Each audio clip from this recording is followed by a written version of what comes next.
We're going to be in John chapter 8 this morning. John chapter 8.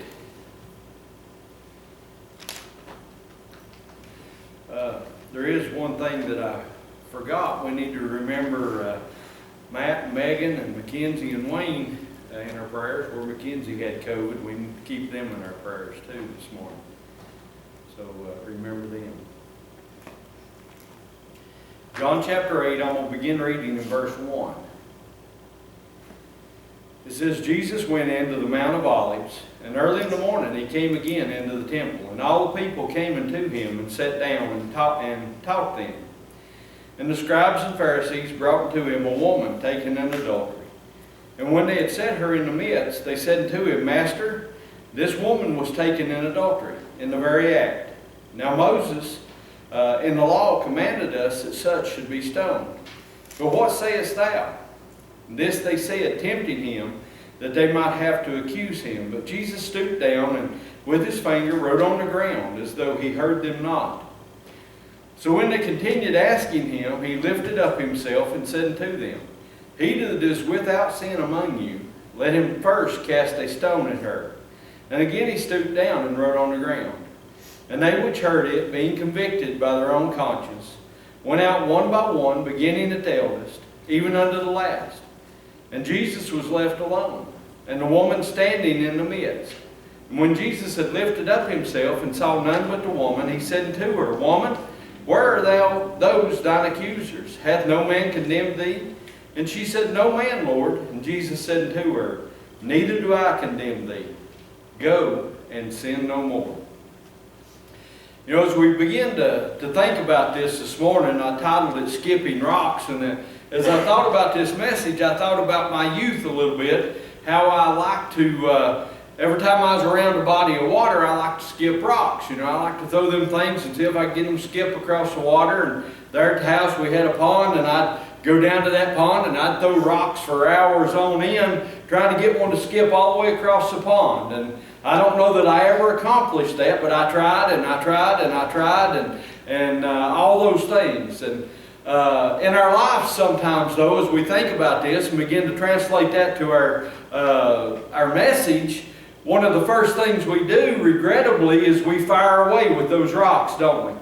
Instead of holding back, or instead of doing something else when we find somebody in trouble, or we find something that we feel like we need to chunk those rocks at, that's exactly what we do. And that's what we find here with this woman. These men had brought her before Jesus, and they were all ready to chunk rocks at her. They were all ready to attack her. When I was coaching, or years ago when I was coaching football, I had to teach those boys to have we'll call a killer instinct. You know, they'd get ahead or things like that, and they'd start backing off. They'd start easing up, and you had to teach them to keep the throttle on, to take them by the throat, or whatever you want to say to finish the job that they had done there. But the thing is, in our own lives, we don't have to do that. We as humans don't have to be taught that killer instinct.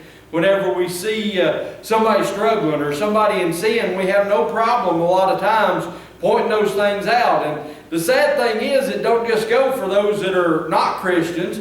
Christians do the same thing. They'll attack fellow Christians or whatever with the things that are going on in their life. And we need to learn in our lives not to fire away, not to do those things, and not to be willing to throw those stones. One of my friends was telling me a story about himself when he was growing up. He said him and some of his buddies were out in the community. You know, they'd been out playing in different places and things of that nature. And, you know, we used to be able to do that. We can't hardly let our kids do that anymore. But we used to be able to roam around the neighborhoods and do those things. And he said there was a house there in the neighborhood that hadn't been lived in a while.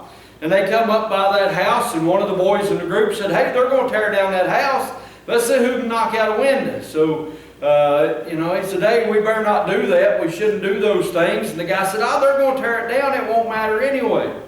So before you know it, those boys was chunking rocks at the windows and seeing who could knock out windows and things of this nature. And they was just firing away at that house.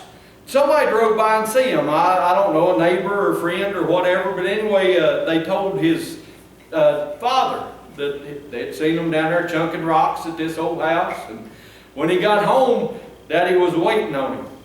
And he said, he lit me up. And he said, but Daddy, they're going to tear that house down. It doesn't matter. And his daddy told him, said, well, it doesn't matter if we're going to tear it down. It ain't your house. You don't need to be chunking rocks at it. So he said, that wasn't the worst part. After Daddy beat me from the top of my head to the soles of my feet, he said he took me to that guy's house and he made me go in and apologize. And he said, that hurt worse than any beating I could ever take. And he said, I got up on the porch and the man told Dad, said, it doesn't matter, I'm tearing it down. It doesn't matter if them boys chunked rocks. And his dad told him, said, yes, it does matter. It ain't his house. You know, that's a lesson we need to learn. A lot of times when we go to chunking rocks, it ain't our house to be chunking rocks at. We have to be careful not to do that, don't we? So as we begin to look at this and begin to think about this story this morning, I want you to imagine in your mind you or someone you loved was in her place. You or someone you loved was dragged from whatever sin that they had been committing and took into the middle of a church. And that's what they done pretty much. They took her into the middle of a synagogue. These religious men, and I'll put that in air quotes, these religious men drug her into the middle of the synagogue with intent to try to be able to cause Jesus problems. They wasn't worried about her. They wasn't worried about her sin. They wasn't worried about any of those things. All they wanted to be able to do was to cause Jesus problems because of how he judged or the things that he done there in that moment in time. But imagine yourself in that place. Imagine being drug out of wherever it was that you had been committing those sins, put before an angry mob, with all your sins and shortcomings on display, and stood there ashamed and shocked and humiliated and all those different things as you stood there with everything going on all around you. Imagine yourself there. How would you feel? How would you feel? You know, that's exactly what we do a lot of times as humans in this world, don't we? We find some brother or sister or whatever it may be in this world, and they have some sort of little fault in their lives, and the first thing we want to do is put it on full display. We want to drag it out of the shadows. We want to drag it into the place, into the common courts for all the world to see, and then go to chucking rocks at it. That's exactly the way we do. That's exactly the way we feel in our lives sometimes. Them standing there ashamed and humiliated and shocked and all the different things that were going on in their minds, the things that were going on. You know, and all this happens regularly in our world. It all happens on a consistent basis. I've seen it inside the church. I've seen it outside the church. I've seen it in a lot of different ways and different things in this world as those things go about. I heard a story, or I read a story a while back about a fella who had left his truck sitting outside of an establishment. It was a bar or whatever. The guy was a Christian, went to this church, and he left his truck sitting outside of the bar, and a woman in the church began to accuse him of being a drunkard because his car had been sitting there all night. Her logic was, well, it was there all night, so obviously you were there all night, you know, at this bar. That was her obvious mindset. Well, after she done those things, the next night he took it and parked it in her driveway and let it sit all night. What do you think happened after that? You know, sometimes just because we think these things or we want to accuse somebody doesn't mean it's the right thing to do. We need to question our motives, don't we? We need to question the things that are going on in our lives. And we need to question the motives of these men here as they drug this woman out. You know, what was their motive? And their motive was just to be able to trick Jesus. You know, that's the only thing that they were looking for. They wanted to tempt him. They wanted to try to catch him in something so they'd be able to say, aha, we knew it all along. We knew you were this way or that way or whatever way. We knew you wasn't what you'd been saying, what you wouldn't stand up to, what you wouldn't do. You know, if he'd have condemned a woman, then everybody there would have been saying, oh, he's not merciful and all these different things. And we know that he's a God of mercy. You know, if he wouldn't do that, then they'd say, oh, he wasn't a man of the law. He wouldn't stand up and do the things that the law said he needed to do. They were just looking for an opportunity to try to convict him in this open court is what they were doing. The only thing was they were using this woman and just like a pawn piece or whatever. You know, it didn't matter to them about her life. It didn't matter to them about the things that was going on in her life. If this had really been a problem, or if this would have really been something that they were concerned about, then I think we would have seen the man. You know, where's the man? If she was caught in adultery, if she was caught in these things, then where's the guy that was with her? You know, if you're going to stone one, you got to stone both, don't you? Why not just take both of them instead of one? Well, you know, sometimes a man's held to a different standard. There's a little more compassion. There's a little more mercy sometimes toward a woman. So maybe they took that woman thinking that he would be a little more compassionate and say, you don't need to stone her, thinking they'd be able to jump on him and tear him apart. You know, we really don't know, but we know all that was going on is this trying to set a trap, wasn't it? They were trying to set a trap in his life, and we see that they even set a trap in these folks' life, in this woman's life. You know, how did they know what was going on if they hadn't set a trap? How did they know the things that were happening if they didn't set this trap to be able to catch her and this fella in this situation and then drag her out in front of all these people and put her life on display, just trying to trip up Jesus, just trying to trap him into something that they could accuse him of? You know, we see all those things going on here in this scripture, don't we? So what can we learn from this scripture? What can we learn from the things that are going on in here? What should our response be? Well, I want you to notice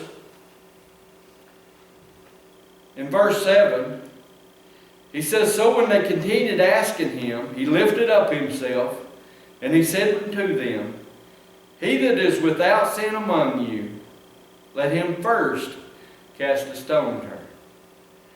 Now, I think one of the things that we could learn right off the bat is that we need to put our rocks down because we're not qualified to chunk them. You know, they don't think there's anybody in here that's without sin. We're all human. We're all created the same. And there's only been one perfect human, and he's half God. So Jesus Christ is the only one that's ever been perfect that walked this earth. The rest of us have sin in our life. And that automatically disqualifies us from chunking rocks at somebody else with sin in their life, right? So we need to understand, or we need to know right off the bat, we need to put our rocks down. We're not qualified to chunk them. So what else could we learn about this? We need to learn what Jesus taught them here in this verse. We need to learn to judge ourselves first, not others.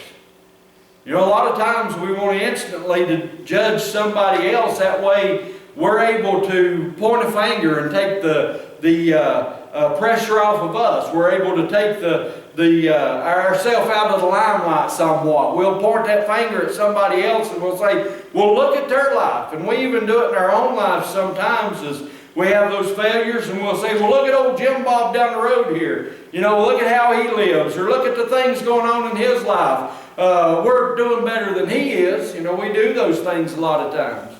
But we need to realize that we got to judge self.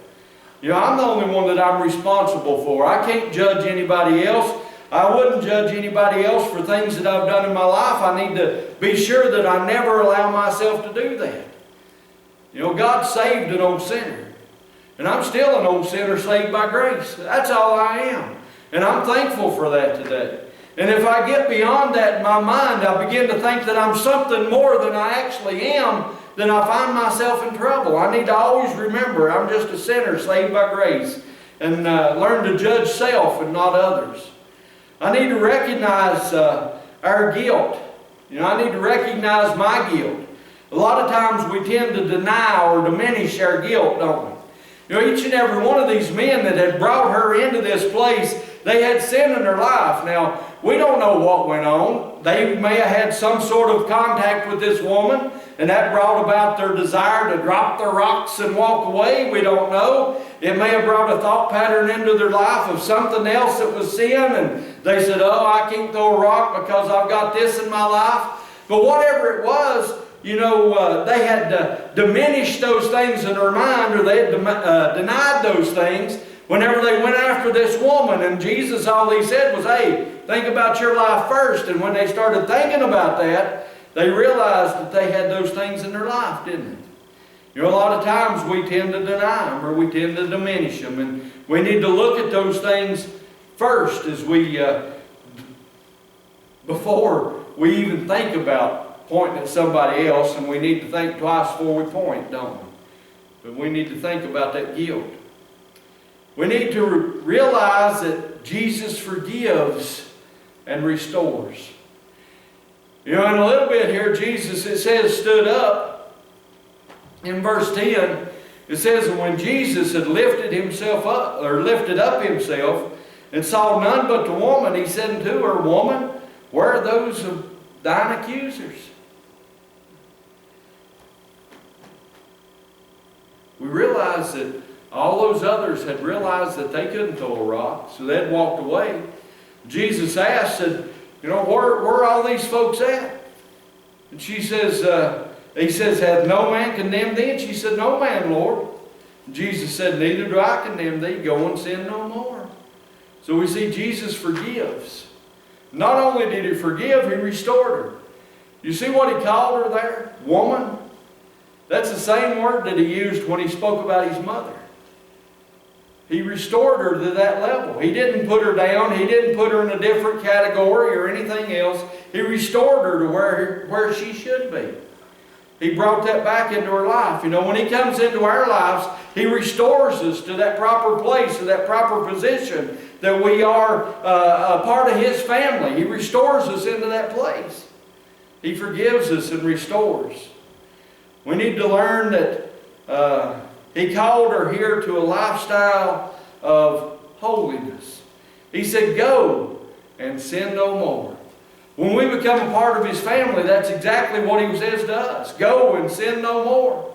He calls us to a lifestyle of holiness, a lifestyle that brings glory and honor to him is what he calls us to. And we need to understand that that's his desire for our lives, to go and sin no more. If we pick up them rocks and we go to chucking them, I think we're sinning. We need to be sure that we don't do those things. We don't find ourselves in a place where we're causing disgrace or we're causing dishonor to come upon him. We need to understand that he forgives. And then we need to think about in our life what he forgives us for. Do you think this woman ever forgot what he done for her that day? I don't know what the crowd thought. It doesn't tell us what the crowd thought here as all those folks come about. We know this group of men come around them there and said, hey, we need to stone this woman because that's what the law says. And he says, hey, if you don't have any sin in your life, you go ahead and chuck rocks.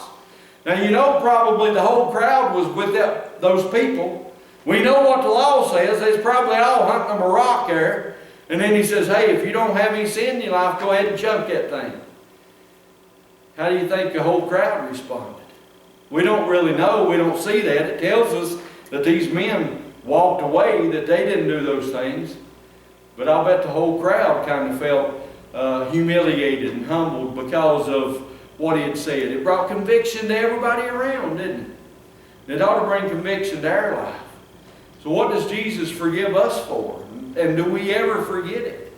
Should we ever forget it? And Lord, I hope that I never forget it. What you've saved me from, what you brought me to. And the last thing I think we need to understand is when all is said and done, it's just you and Jesus. Whenever he stood up and he looked around, all of her accusers were gone.